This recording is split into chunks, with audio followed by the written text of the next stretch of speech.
Парамент. За би гэртээ ирээд нэг ийм тэмдэглэсэн ийм зүйл олсон байхгүй юу. Тэгээд надад угаасаа ийм нөгөө эн тэнд тэмдэглээд ингээд тэгж хаад энийг одоо бичэндээ яриндаа дэлгэрүүлэндээ гээд уншиндаа гэсэн зүйлүүд зөндөө байдаг байхгүй юу. Тэгээ сая орж ирчээд өнөөдөр жоох эрт орж ирсэн болохоор үс ингэж мэр юм уу гэхгүй. Тэгээд эрт орж ирсэн болохоор гадаа гарч алхахыг. За тэгээ алхаж орж ирээд ганц нэг нөгөө бичиг цаасны юм янзлыг бодож байгаа. Тэгээд энийг олцоод нэг тийм энгийн зүгээр бичлэг хийжээ гэж бодлоо. Тэгээ энэ юуны тухай бичсэн байна гэхээр би хүнийг маш хурдтай хөгшүүлдэг 3 муу зуршлын тухай ингээд бичсэн байгаа байхгүй юу. Японочдын нөгөө хөгшөрдгөө урт насалдаг нэг шалтгаан нь бас яг энэтэй холбоотой байдаг юм шиг байна. Бодол гэдэг зүйлтэй бас маш их холбоотой байдаг юм шиг санагдсан. Яа тэгэхээр ингээд энэ тэнд ер нь бол 40 50 55-аас доош настай хүнийг бол өөстөө залуу штэ гэж ингэж хэлдэг тийм сэтгүүтэй хүмүүс ахгүй бид нар чам. Манайхан болохоор ч ерөөсөө л бараг 30 40 гаруугүй л ер нь нас явлаа гэл тий 40 арай 30 биш юм болов 40 гэмч гарчих юм бол тэгэл бараг хөшүүн юм болчих юм шүү. Тэгээд ингээд яг нөгөө утасныхаа урд ингээ ярьж байгаа болохоро микрофоноо би өнөөдөр ингээд хэрэгэлсэнгүү тэгээд сонсоход бас яад юм болоо. Хэрглэж бас сурахгүй байна. Марччаад ах юм. Тэгээд нэгийг тэглүүлсэн юм чи одоо ямар ч хэсэн суугаад ингээд өөр дуу чимээ байхгүй учраас бас гайгүй байх гэж бодоод байна.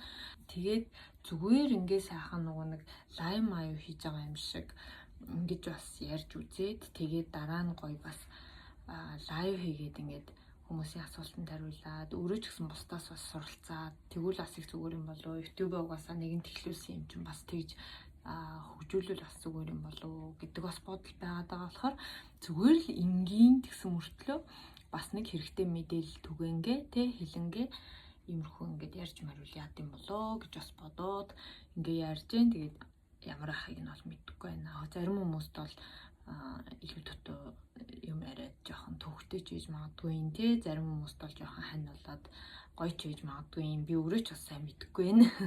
Тэгээд Японы нөгөө нэг өглөө нь ер нь эрт эхлээд тэгээд оройн маш эрт ингээд ер нь унтах байдалд ордог байхгүй юу. Тэгэхээр орой ирээд ерөөсөө ингэж өнөөдөр яагаад ч юм нэг тийм гоё цаг их байгаа юм шиг санагдаад ах юм. Тэгэл орой ирээл ерөөсөө хоолоо идэл тэгэл унтах бэлтгэлээ хийгээл за маргааш ажилтаа гээл ер нь л бол нэг эрт унтаж амрахыг хичээдэг гэх юм уу. Тэгээд яг хүн хүнээсээ бас шалтгаалдаг л ах л да. Ер нь миний хувьд бол 10:30-аас хэтрэхгүй орой болгон ер нь унтдаг. Тэгээд өглөө эрт болохоор ч тэр юм уу яг тэгээд сурцсан байхгүй.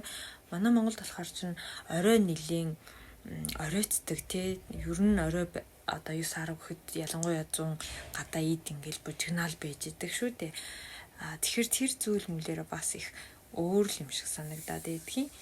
Тэгээ миний энэ бичлэг яг ингээ хийж яхад 2 газар тасарсан байхгүй. Тэгээ тэр 2 газар тасарсныг нь би өөрөө ингээд нөгөө нэг янзалж явах явцдаа дуу оруулаад ингээ 2 газар оруулчлаад нөгөө ярьж байгаа зүйлийн маань яг төгсгөл нь ч юм уу ярьж байгаа зүйл маань ингээ дундаа таслагдаад бичлэг маань тасарчаад байсан болохоор ярьж оруулахгүй бол дутуу болчих гээд байсан. За ямар муу зуршил вэ гэхээр тэгэхээр нэгдүгürt нь болохоор нас гэдэг зүйлд хамаг одоо нөгөө буруугаа өгöd байдаг тэр бодол гинэ. Яа тэгэхээр одоо ядарч байгаа нас, ингэж байгаа нас гэл ерөөсөө наснаас олж байгаа ингээд хамаг буруугаа ингээд насанд өгöd байдаг бодол. Аяндаа ингээд хүний одоо нөгөө бодол сэтгэлгээнд чиний нас угаасаа ингээд хөксөрсөн гэдэг тэр мэдрэмжийг өгдөг юм байна л да. Тэгэхээр бодлоо ингээд удирдахын тулд насанд ингэж буруу өгдөг тэр бодлыг ер нь өөртөө байлгахгүй байх хэрэгтэй гэсэн тийм зүйл байсан. Залуу байхдаа ингэдэг байсан, одоо ингэдэг болж гэл айгүй ярьдаг шүү дээ бид нар чинь тий. Өмнө ядардаг байсан, одоо ядардаг болж гэдэл ч юм уу тий. Зөндөө байдаг. Тийм зүйлүүд ер нь аль болох багасгаад зүгээр л би өнөөдөр ядарсан байна гэдэг ч юм уу тэгж боддог болох юм гинэ. Тэгэхгүй болохоор энэ нөгөө өөрийнхөө тархинд би хөгшөрж байгаа гэдэг тэр нөгөө мэдээллийг өгөөд бодлороо одоо өөрийнхөө биеийг бас их удирдах байдаг гэх юм уу. Тэгээд хоёрт нь болохоор би эд эрхтэндээ гомдолдог зуршил гэж байгаа.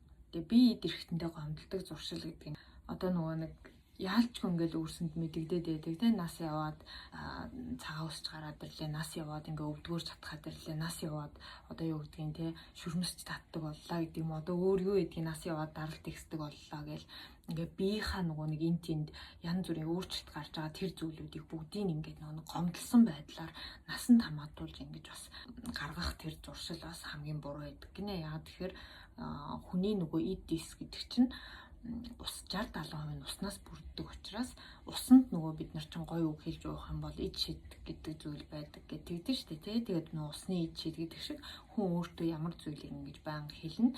Хүний нөгөө эдис би эд эрэхтэн бүгдээрээ тэрийг ингэж яг хүлээж аваад тэрний дагуу ингэж ажиллагаанд орж идэг гэж байгаа байхгүй. Тэгэхээр энэ ч болохгүй, тэр ч болохгүй, ингэж үржлээ нэмэгдлээ одоо ингэж цагаан ус гарлаа гэл ингэж тэр бүх зүйлээ гомдлоод ингэж хэлээд авах юм бол нөгөө эдисэндээ дандаа одоо болохоо болсон хөгшөрсөн гэдэг тэр сануулгыг дохиог өгöd байгаа гэсэн үг бол тийм байна л да. Тийм дохио илгээгээд ахаар угаасаа хүний бие дэрхтэн цаанаасаа ингээд өссөн үсээгүй. За миний бие угаасаа болохгүй юм байна, болохоо байж байгаа юм байна, хөгшөрж байгаа юм байна гэдэг тэр мүүдэн дээр ингээд тавьчихдаг.